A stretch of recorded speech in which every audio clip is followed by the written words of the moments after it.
మాట అన్నాడు అన్న ఏమంట, మలినమై మాయమైపోయి లోకం అంటే ఏమంట, మలినమై మాయమైపోయి ఈ లోకంలో మాట మాత్రం అదేందనా, మలినమై మాయమైపోయే లోకంలో మనం కష్టపడతాండి. ఏమి ఈ లోకంలో అన్ని విషయాల్లో కష్టపడతానండి. మలినమైపోయి మాయమైపోయే లోకం ఏమీ లేదు అని ఒకే మాట తెలిసి చెప్పేసినాడు అన్న ప్రార్థనలో. మలినమై మాయమై, నాకు అట్లా జదిరిసింది. ఏం మాట నాది మాట భలే ఉంది. సరే వాక్యానికి పోదాం. మత్తయి సువార్త 5వ అధ్యాయము 22వ వచనం.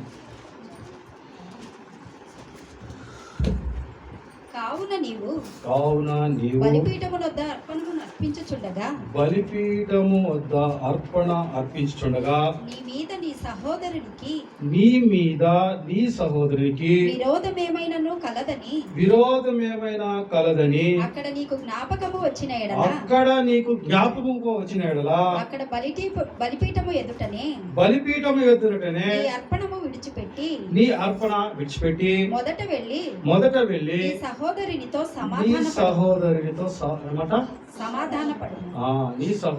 సమాధానము. ఓకే, ప్రార్థన చేసుకుందాం. ప్రేమ గల తండ్రి, కృపగలైనా నా తండ్రి, యోగ్యత లేని వాడిని, అల్పుణ్ణి, నా తండ్రి నన్ను ఇక్కడ నిలబెట్టినందుకు నీ పాదాలకు లెక్కలేని వందనాలు, స్తోత్రాలు చెల్లించుకుంటున్నాం. నా తండ్రి, చదివిన వాక్యాన్ని వివరించడానికి జ్ఞానం లేదు, తెలివి లేదు, వివేకం లేదు. నా తండ్రి, మీ జ్ఞానంతో నింపండి, మీ తెలివితో నింపండి, మీ యొక్క తలంపులతో నింపండి. దయచేసి నన్ను బోరుగా మాత్రమే వాడుకోనండి. మా సొంత ఆలోచనలతో, సొంత తలంపులతో మాట్లాడుకోకుండా మీ ఆలోచనలతో మాట్లాడే బిడ్డగా నన్ను వాడుకోమని దగ్గర వేడుకుంటున్న సహాయం తెచ్చామని, ఇచ్చిన ప్రార్థన ఆలకించమని యేసుక్రీస్తు వారి పెట్ట అడిగి పెట్టుకుంటున్నారు తండ్రి, ఆమేన్. సరే, ఇప్పుడు ఒక మాట ఉంది. ఏమంట, నువ్వు ఏమంట బలి అర్పిస్తావు. బలి అంటే ఏమి? బలి అంటే ఏమి?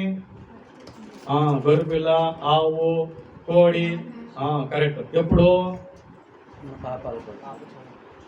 పాపాల కొరకే. కరెక్టే. ఎప్పుడు?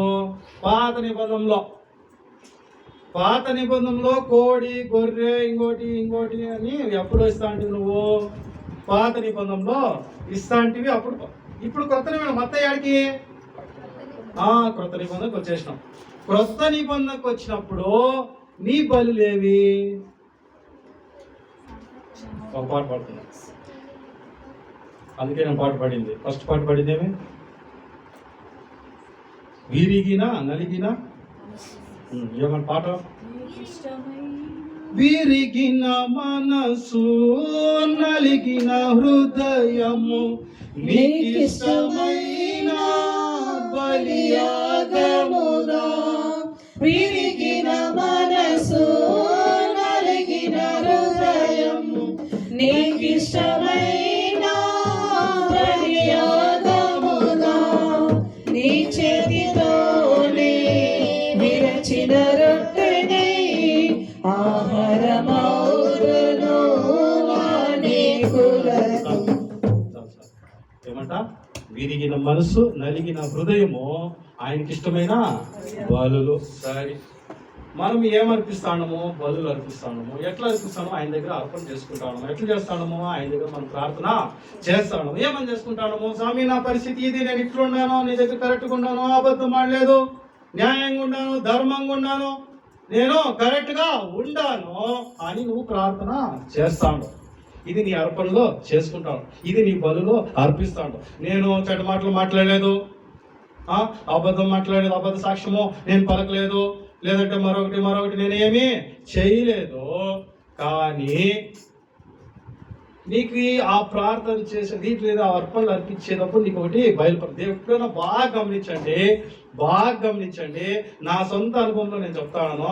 ప్రార్థన చేసేటప్పుడు ఏమంటే మనం బాగా ప్రార్థన చేస్తాం. మన అందరికీ అనుభవం అంటే మనం బాగా ప్రార్థన చేసేటప్పుడు, తండ్రి దేవా మాకు చేసాము, ఇట్లా చేయాలి, నువ్వు చేసిన పాపాలు అన్నీ వస్తాడు, ఇట్లా చేస్తాను, ఇట్లా చేసినావే, ఈ ప్రార్థన ఆలపిస్తాడా అనే అనుభవాలు అయినాయా లేదా ఎవరికన్నా? అవుతాయి. ఎందుకు? మన ప్రార్థనలు ఎక్కాలి కదా, వాడికి ఎక్కాలా అంటే మన ప్రవర్తనలో బాగుండాల. సరే, మన ప్రవర్తన బాగలేనప్పుడు ప్రార్థన చేసేటప్పుడు బయలుపరుస్తూ ఉంటాడు దేవుడు. ఏమని? నువ్వు ఇట్లుండావు అని బయలుపరుస్తూ ఉంటాడు. అప్పుడు బయలుపరిచినప్పుడు ఏం చేయాలి? మనం వాటిని ఒప్పుకోవాలి. ఈయనేం చేస్తున్నాడు? ఇక్కడ నీ సహోదరుని దగ్గర నువ్వు విభేదాలు ఏమన్నా ఉంటే పోయి సమాధాన పడి అప్పుడే అర్పణలు స్టాప్ చేయాలంట. నీ అర్పణలు ఏముందో అప్పుడే స్టాప్ చేసి నువ్వేం చేయాలా? అక్కడ పోయి సమాధానము.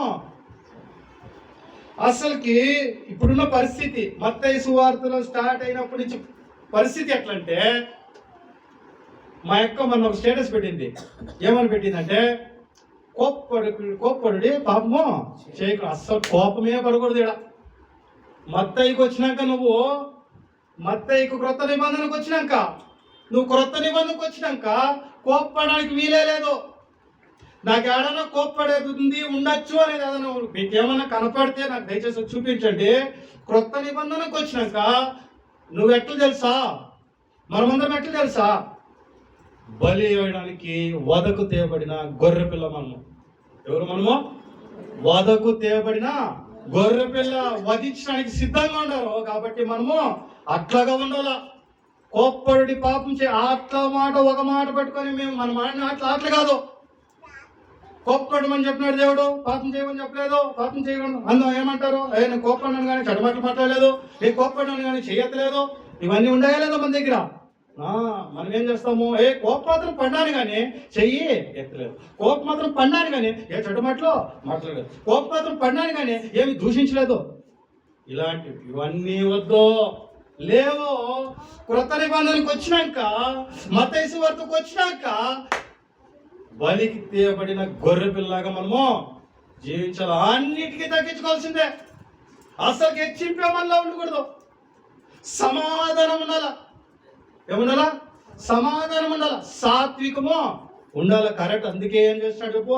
ఆ మత్తయి సువార్తలో ఫస్టే రాసేస్తాడు. ఏమని?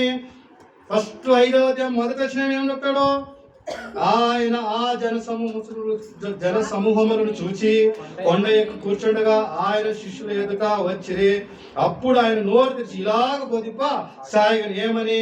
ఆత్మ విషయమై దీనిలేని వారు ధన్యులు, పరలోక రాజ్యము వారిది. దుఃఖపోవడం ధన్యులు, వారు ఓదార్చబడుదురు. సాత్వికులు ధన్యులు, వారు భూలోకమును స్వతంత్రించు. ఆపుదాముండండి. సాత్వికులు ధన్యులు, వాళ్ళు ఏం చేస్తారంట? భూలోకాన్ని స్వతంత్రించు. మనకు ఆస్తి లేవు, అంతస్తు లేవు అని కొట్లాడుకుంటాడు. డబ్బు లేదు, మన దగ్గర డబ్బే లేదు, మన దగ్గర ఆస్తి లేదు, మన దగ్గర భూములే లేవు. ఎందుకు లేవు? మన దగ్గర సాత్వికమో లేదు, ఓర్పు లేదు, సమాధానము లేదు, తగ్గింపు లేదు. ఇవన్నీ లేనందుకే మన దగ్గర భూములు లేవు, ఆస్తులు లేవు, అంతస్తులు లేవు. కొంతమంది మాట్లాడినారు, కొంతమంది అనింటారు, కొంతమంది మీరు వినింటారు, నేను విన్నాను, చెప్తానండి. ఆయన దగ్గర ఎంత డబ్బు ఉందప్ప, కోట్లుకుంటాడు మనిషి, ఎంత సాత్వికంగా ఉంటాడప్ప, ఎంత తగ్గింపుతో ఉంటాడప్ప. అంత డబ్బు ఉన్నట్లే బిహేవియర్ చేయడు అంటారా లేదా? ఈ మాటలు అందుకే ఫస్టే రాసినాడు ఇవన్నీ. ఈడు వివరించినాడు, ఏడా కిందంతా వివరించినాడు, 22, 25 అక్కడంతా వివరించినాడు. కానీ ఫస్ట్లోనే చెప్పేసినాడు, ఇట్లంతా ఉంటే మీరు ఇవన్నీ సతదించుకుంటారు, ఇవన్నీ ఇట్లుంటారు అనేసి ఫస్ట్ చెప్పినాడు. మళ్ళీ ఏం చేసినాడు? అట్లా ఉండాలంటే ఇట్లన్నీ మీరు ఉండాలా అని వివరిస్తాను. నేను చదివినాను వాటిలో, నేనున్న పరిస్థితికి, ఏమంటే నేనున్న ఆ టైంకు ఉన్న పరిస్థితికి, నాకు మనసులోకి వచ్చిన ఆలోచనలకి, ఆ తలంపులకి కానీ కరెక్ట్గా మత్తయి సువార్త స్టార్ట్ చేసిన. అప్పుడే అయిపోయింది నాది. మలాకి అయిపోయింది, మత్తయి సువార్త స్టార్ట్ చేసిన. మత్తయి సువార్త స్టార్ట్ చేస్తే చదువుకో, కరెక్ట్గా 5వ అధ్యాయం చదివితే అసలు కోపమే ఆటించబడాలి. నేను కోపమే పడేటట్లేదు, తగ్గించుకొని పోవాలి. ఆయన ఒక్క మాట కోప్పడలే. ద్వేషము పెంచుకునేదట్టే లేదు, కలహము పెంచుకునేదట్టే లేదు. ఇంకా ఏమంటాడు? అబ్బా సరే, ఇంకొక మాట ఏమంటాడు? ఒక చెంప తీస్తే ఇంకొక చెంప చూపిమంటాడు. సరే, ఏమో కొట్టినావు కదా పని అన్నావా? ఏం కొట్టినావు నన్ను అందామంటే లేదు, ఇంకొక చెంప చూపి అంటాడు. సరే వ్యాజ్యమాడి నీ వస్త్రాలు లేకపోతే నీ పై వస్త్రాలు కూడా అంటారు. ఇది వ్యాజ్యమాడి నా వస్త్రాలు లాక్కుంటే నా వస్త్రం లాక్కుండా లేదా నా ఆస్తి లాక్కుండా నా మాట్లాడదామంటే ఇంకా ఇచ్చేయి అంటే ఇంకేడ నువ్వు కోప్పడేది, ఇంకేడ నువ్వు మాట్లాడేది? ఒక అడుగు కోసమో ఏమంటే ఒక్క అడుగు కోసమో హత్యలు జరిగినాయి ఈ లోకంలో లేవా? ఒక్క అడుగు కోసమో ఎంతరా అంటే ఒక్క అడుగు కోసమో లేదా 15-20 సెంటీమీటర్ల కోసమో హత్యలో జరిగిన. దేవుడు అందుకే ఇవన్నీ ఉంటాయని ఫస్టే దేవుడు చెప్పేసాడు, బుల్లు తగ్గించుకో, నీ దగ్గర ఉండకూడదు, హెచ్చింపులే ఉండకూడదు, ఫుల్ తగ్గించుకోవాలా, డౌన్ టు అర్త్ ఏమంట ఫుల్ డౌన్. అదే ఒకటి గాదే ఉంది కదా కన్నడలో, నీవు ಚಾಪೆ ಕೆಳಗಡೆ ತೂರಿದ್ರೆ ನಾವು ರಂಗೋಲಿ ಕೆಳಗಡೆ ತೂರ್ತೀವಿ కరెక్టే. రంగోలి కన్నా ఏదైనా ఇంక కింద ఏదైనా దాని కిందకి పోవాలి మనం ఏమంట, దాని కిందకి అంత డౌన్. మాట్లాడకూడదు, ఎదిరించి మాట్లాడకూడదు, తగ్గింపు ఉండాలా లోకంలో. తగ్గింపే ఉండాల, సాత్వికం కలిగి జీవించాల. అసలు నోరే తెరవకూడదు.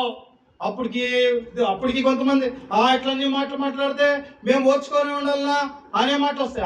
దానికి దేవుడు ఏమంటున్నాడు? ప్రార్థన చేయండి. నీకు విరోధంగా మాట్లాడే వాళ్ళ గురించి ప్రార్థన చేయమని ఉంది. నువ్వు ఎట్లా మాట్లాడతావు? దానికి పైన ఉంది, 5వ అధ్యాయం పైన ఒక మాట ఉంది, అది చదవండి. ఇంకా అది ఇంటే ఇంకేమంటారా మీరు?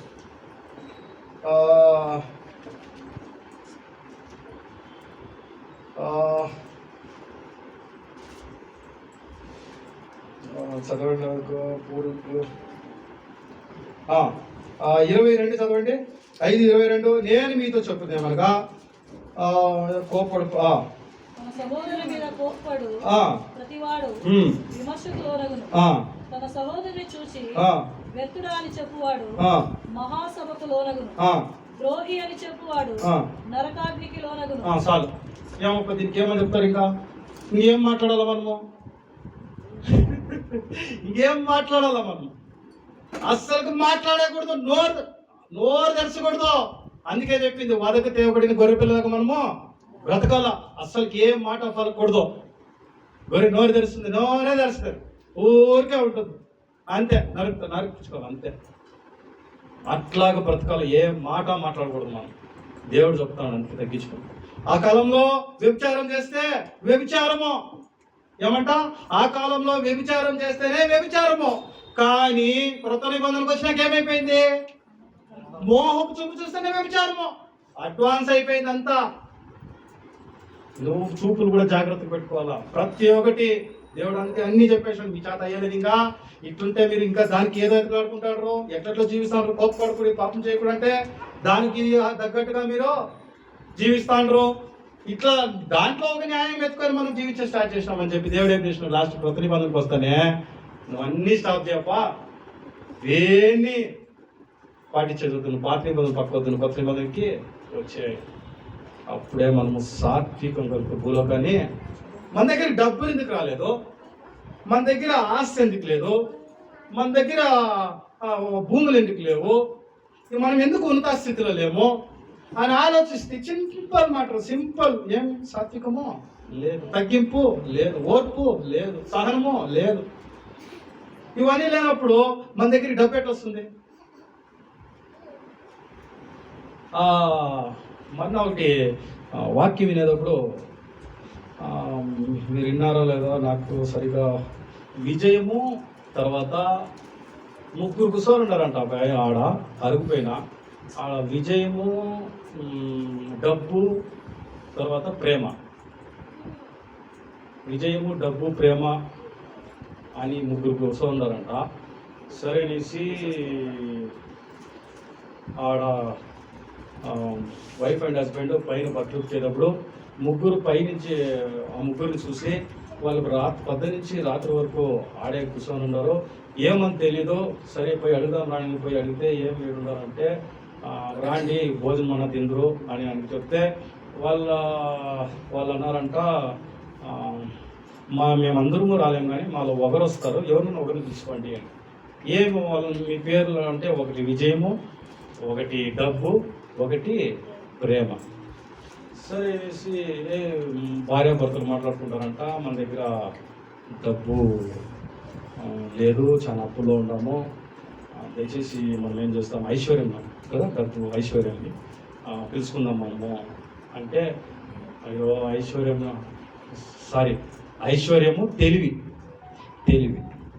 సరే తెలివి సరే అనేసి ఐశ్వర్యం పిలిస్తే, ఐశ్వర్యం తెలుసుకుందామని భార్యాభర్తలు మాట్లాడుకుంటే, వద్దు ఐశ్వర్యం వద్దు, ఐశ్వర్యము తీసుకొని వస్తున్నాం అప్పులు తీరుతాయి, కానీ తెలివి ఉంటే అదే డబ్బును మనము సంపాదించుకోవచ్చు, కాబట్టి తెలివిని పిలుచుకుందాము అని అంటాం.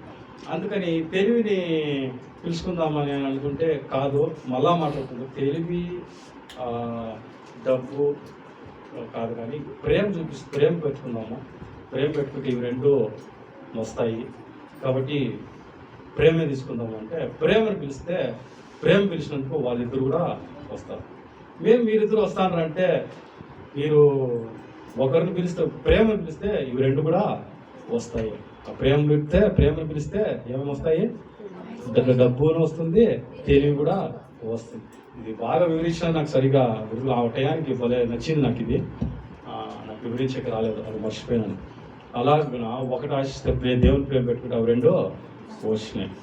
అట్లాగా మనం ఏం చేయాలా, ఒకటిని ఆలోచించుకున్నప్పుడు కూడా రెండు అట్లా వచ్చినాయో, సాత్వికం ఒకటి తింటే మన దగ్గర అన్నీ వచ్చేటి. ఏమంట, సాత్వికము, తగ్గింపు, ఓర్పు, సమాధానం తింటే మనకు అన్నీ కూడుకొని వచ్చేటి. మన దగ్గరికి రాలేదు అంటే, మన దగ్గరికి దూరం అవుతుంది. మనకి ఒకటి మ్యాగ్నెట్ ఉంది కదా, మ్యాగ్నెట్ ఇట్లా అర్థానికి పగలబట్టి ఇట్లా పెడితే ఒకటి దూరం పోతుంది, చూస్తున్నారా మీరు? అది ఇట్లా పెడితే కరెక్ట్గా అతుక్కుండేది, ఇట్లా పెడితే దూరం పోతుంది. మనం కప్పుకునే వల్ల దూరం పోతుంది. ఎందుకు పోతుంది? మన దగ్గర సాత్వికమా లేదు కాబట్టి అవి దూరమో పోతుంది. మన దగ్గరికి ఎందుకు రాలేదు? నేను చాలా విశ్వాసంగా ఉన్నాను, చాలా బలంగా ఉన్నాను, అంతా ఉన్నాయి. ప్రకటనలో ఒక మాట ఉంది, ఏముంది? ప్రకటన గ్రంథం 2వ అధ్యాయము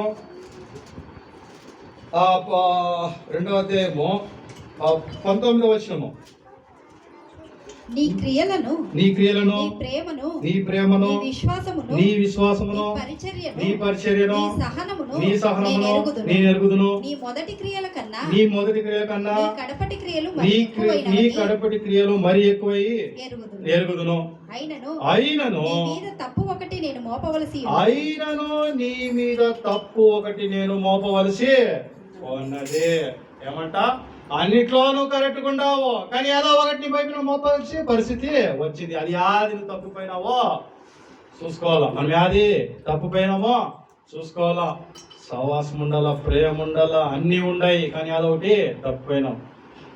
దాన్ని చూసుకొని వెతికి దాన్ని పట్టుకొని దాన్ని విడిచిపెట్టాలి. మనం ఏమంటే, మన హృదయంలో ఏది తప్పిపోయినామో, ఏది విడిచిపెట్టినామో, ఏది దాన్ని దేవునికి దూరంగా మనం జీవిస్తా ఉన్నామో దాన్ని వెతికి పట్టుకొని దాన్ని విడిచిపెట్టాలి. మనం మోపాల నీ పైన ఏదో అన్నీ ఉన్నాయి, కానీ నీదేదో ఒకటి మంది నీ పైన మోపాలని ఉంది, యాదో ఉంది, కానీ అది యాదని మనం తెలుసుకొని దాన్ని విడిచిపెట్టే వరంగా మనం ఉండాలి.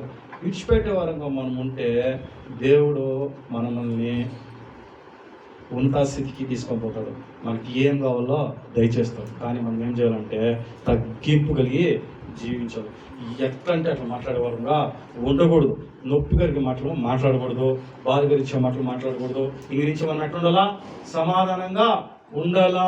ఒక చంపు కొడితే ఇంకొక చంపు చూపించేవారుగా ఉండాలా. ఒక చంపు కొడితే 4 చంపులు కొట్టే మరి చెయ్యెత్తకూడదు. ఏమంతా టక్కని చెయ్యెత్తకూడదు. ఎవరైనా దారిలో పోయేటప్పుడు గాడీలు అడ్డం వచ్చినప్పుడు వాడు ఏమన్నా మాట్లాడతాడు, పట్టణ రియాక్ట్ అయ్యే ఛాన్స్ రియాక్ట్ అయ్యేటట్టు లేదు, కరెక్ట్గా కూర్చాలి లేదు. అదేమన్నా అనిపించుకొని పోదాల్సిందే, ఎందుకంటే దేవుడు ఆప్షన్ లేదు మనకి, తగ్గించుకొని పోవాల్సిందే. తగ్గింపు, సహనము, ఓర్పు, సమాధానము మన దగ్గర ఉండాల. ఇంగ్లీష్ మనం ఎట్లా జీవితం, ఓర్పుతో జీవితం, తగ్గింపుతో జీవితం, సహనంతో జీవితం, సహవాసంతో కలిగి జీవితం. వీటన్ని విడిచిపెడదాం. దయచేసి కోప్పడదు. అయిపోయింది, కాలం అయిపోయింది. అది ఏమైంది? ఆ కాలం అయిపోయింది. కోపపడుడి, పాపము చేయకుడే కాలము అయిపోయింది. లేదు ఉంది, బైబిల్ ఎత్తి చూపిస్తారు. ఉంది, కోపపడి పాపం చేయకు ఉంది, లేదని లేదు. కానీ కృత నిబంధన ప్రకారం అవన్నీ లేవు. లేదు, పుల్లు తగ్గించుకోవాల్సిందే, పుల్లు ఓర్చుకోవాల్సిందే, మాట్లాడకూడదు. అంతగా నీకు బాధ అయితే, అంతగా నీకు నొప్పి తగిలితే, అంతగా నీకు హింస అయితే నువ్వు ప్రార్థన మాత్రమే చేయాలి. కానీ రియాక్ట్ అవ్వడానికి వీలు, రియాక్ట్ అవ్వడానికే లేదు.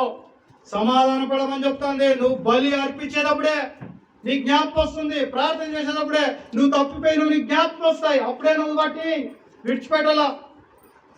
నువ్వు కోపంతో ఉండి ప్రార్థన చేస్తే ప్రార్థన లెక్కవు, నువ్వు దేవుళ్ళు కరెక్ట్గా లేక ప్రార్థన చేస్తే ప్రార్థన లెక్కవో, ఉపవాసాలు ప్రార్థన చేస్తే ప్రార్థన లెక్కవో.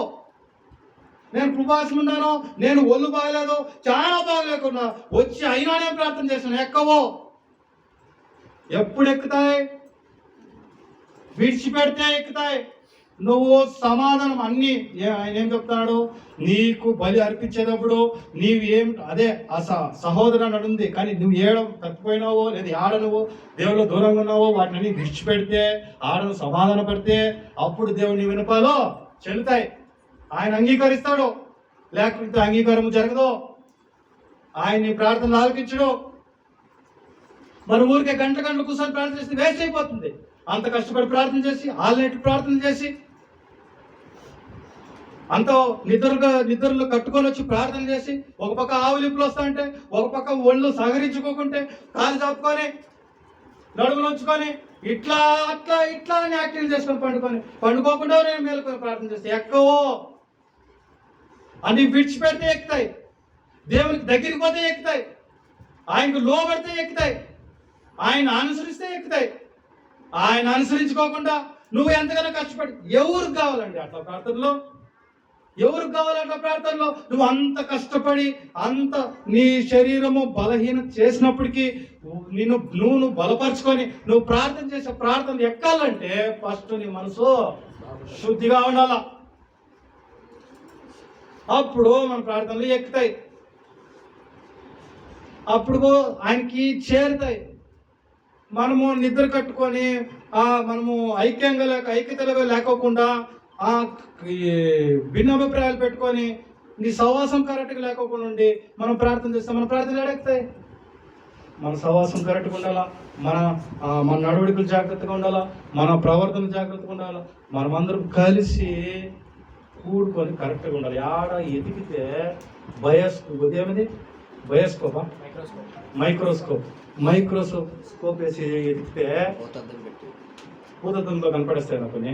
మైక్రోస్కోప్ ఇంకా సూక్ష్మంగా అట్లా వెతికినా కానీ ఏది మన దగ్గర కనపడడానికి వీలు కనపడిందంటే లేదు, ఏం యూజ్ లేదు. దేవుడు చూసేది అట్లే, నేను కాదు చూసేది, దేవుడు చూసేది అట్లే. దేవుడు ఏం చూస్తాడు? మైక్రోస్కోప్ లోనే చూసేది. ఎందుకంటే వేరే వాళ్ళు అడుగుతారు, ఎట్లా పోవాడిని తప్పించినావు నువ్వు?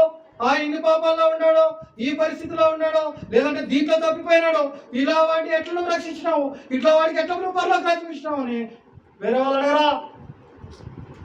కాబట్టి అన్ని స్కోప్లో చూసినప్పుడు నీ దగ్గర ఏమి కనపడకూడదు.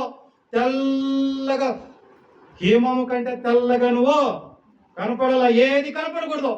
ఏది హెచ్చింపు మాట్లాడాలని వంటి ద్వారా వచ్చిందని కూడా, నీకు మోటు మాటలతో కూడా హెచ్చింపు వచ్చిందని కూడా కనపడకూడదు.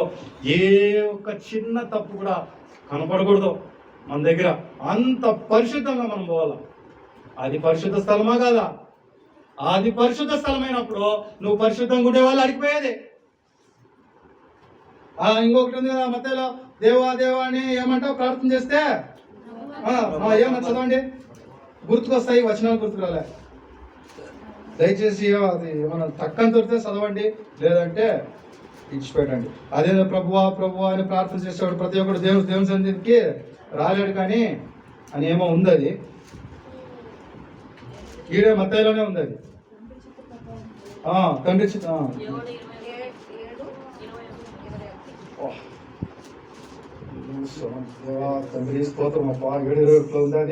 ప్రభువా అని నన్ను పిలిచి ప్రతివాడు పరలోక రాజ్యంలో ప్రవేశించుడు గాని పరలోకమందు నా తండ్రి చిత్తాన ప్రకారం ప్రవేశించును. వెతికే వాళ్ళు వేరే వాళ్ళు వెతికినా నాకు ఎంత సంతోషమే, నాకు అంత ఆశ్చర్యంగా ఉండేది కాదు. ఈ అమ్మ మా భార్య వెతికింది నాకు చాలా, అదే నాకు చాలా ఆశ్చర్యం.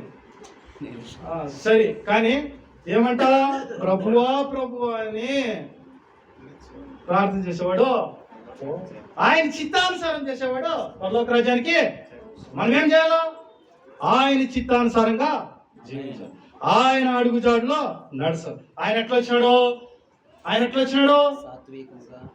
బాధకు తేబడిన గొర్రె పిల్లగా వచ్చినాడు. మనం అట్లే ఉండాలి, ఏది మాట్లాడకూడదు, ఏమి మాట్లాడకూడదు, మౌనంగా ఉండాలి. దేవుడు దాన్ని చూస్తాడు, మనల్ని నడిపిస్తాడు, మనల్ని సరైన పరిస్థితిలో తలగా నిలబడతాడు. నువ్వు ఓర్చుకుంటే కొలిది నిన్ను ఆయన కాపాడు. నువ్వు ఓర్చుకుంటే అయ్యో నేను ఎన్ని మాటలు నువ్వు ఓర్చుకుని ఇంతగా బాధపడతావు, దేవుడు దానికి సమాధానము దయచేస్తాడు. కానీ నువ్వు రియాక్ట్ అయితే ఆయన రియాక్ట్ అయ్యి తెచ్చి పెడతాడు. ఏమంటే నువ్వు రియాక్ట్ అయినావంటే ఆయన రియాక్ట్ కాడు. ఎందుకు రియాక్ట్ కాడు? నువ్వు రియాక్ట్ అయినావు కాబట్టి. మనం రియాక్ట్ కాకుంటే ఆయన రియాక్ట్ అయ్యేదానికి మనం ప్రార్థన చేస్తే ఆయన రియాక్ట్ అయితే, మనమే రియాక్ట్ అయితే అల్ప సంతోషం ఉంటుంది. ఏముంటుంది? ఏం నేను కట్టినా, నేను 4 కొట్టినానప్పా, ఏమంటా నేను వాడు 1 కొట్టిండో నేను 4 కొట్టినా, అల్ప సంతోషమే అది నీకు. కానీ నువ్వు కొట్టి ఈ చెంప తిప్పి నువ్వు ఇంటికి వస్తే ప్రార్థన చేస్తే ఆయన కొట్టే ఎటు వేరే అయితే ఇంకోటి ఉంది, దేవుడి దగ్గర ఏముంది? వాడికి దెబ్బ తగిలింది, నువ్వు సంతోషపడకూడదు. దేవుని దగ్గర భలే నడచాలా, ఊరికి ఎట్లా అంటే అట్లా నడిస్తే లేదు. ఏమంట వాడికి దెబ్బ తగిలింది, దానికి ఇట్లా అయింది, వాడికి ఇట్లా అయింది, సంతోషపడడానికి వీల్లేదు. 2 అంచెల ఖడ్గము బైబిల్లో ఊరికే కాదు. అయ్యో అనలా. సౌలు ఏమని చేసినాడు? దావీదుని ఏం చేసినాడు? సౌలు ఇష్టానుసారంగా దావీదుని హింసించినాడు, అనేక మార్లు సంపాదన చూసినాడు, యాడికాడికో పరిగెత్తినాడు, అడవులకు పరిగెత్తినాడు, గుహలకు పరిగెత్తినాడు, ఎంత ఎక్కడికో పరిగెత్తినాడు. లేదా? అవునా లేదా? పరిగెత్తినాడా లేదా? ప్రాణాన్ని దక్కించుకోవడానికి పరిగెత్తినాడు, ద్వేషం పెంచుకున్నాడు. ఎవరో? సౌలు ద్వేషం పెంచుకున్నాడు, దావీదు పైన ద్వేషం పెంచుకొని సంపాదన చూసినాడు. కానీ కానీ కానీ ఒక మాట ఏం మాట చెప్పండి?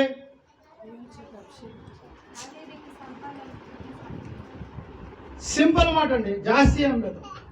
సౌలు చచ్చిపోయిన వార్త తీసుకొని వచ్చి ఆ మనిషి చెప్పినప్పుడు, సౌలు చచ్చిపోయిన నేనే చంపినానని చెప్పి తీసుకొచ్చినప్పుడు దావీదు ఏం చేస్తాడంటే బట్ట చింపుకుంటాడు. ఏమంటాడా? బట్టలో చింపుకొని దుఃఖాక్రాంతుడు. ఆయన చంపినోడు వచ్చితే ఈ కాలంలో నువ్వు నేను నిన్ను చంపినోడు లేదా నిన్ను బాధ పెట్టినోడు వాడికి ఏమన్నా ఒక వడగుళ్ళు వస్తే నేను ఏం చేస్తావు? వచ్చింది వడగుల్ల అనుకుంటామా లేదా? దానికి కుదరని రోగమో వచ్చింది, దానికి మంచి రోగమో వచ్చింది అనుకుంటామా లేదా? దావీదు ఏం చేస్తాడు? బట్టలు చింపుకుంటాడు. అయ్యో చంపేసి, అయ్యో చచ్చిపోయినా, సౌలు చచ్చిపోయినా బాధ. నీ శత్రువుకి నిన్ను బాధ పెట్టినోడిని, నిన్ను హింస పెట్టినోడిని దేవుడు ఒకవేళ గద్దిస్తే నువ్వు ఆనందపడడానికి వీలు లేదు. అట్లా నీకు లేదు, ఎట్లా లేదు. దేవుడిని పట్టుకొని పోతా ఉన్నావు. వాక్యము మామూలుగా లేదు. వాక్యాలు ఊరికే కాదు, మనం ఎట్లా అంటే అట్లా మాట్లాడేది, ఎట్లా అంటే అట్లా ఉండేది లేదు.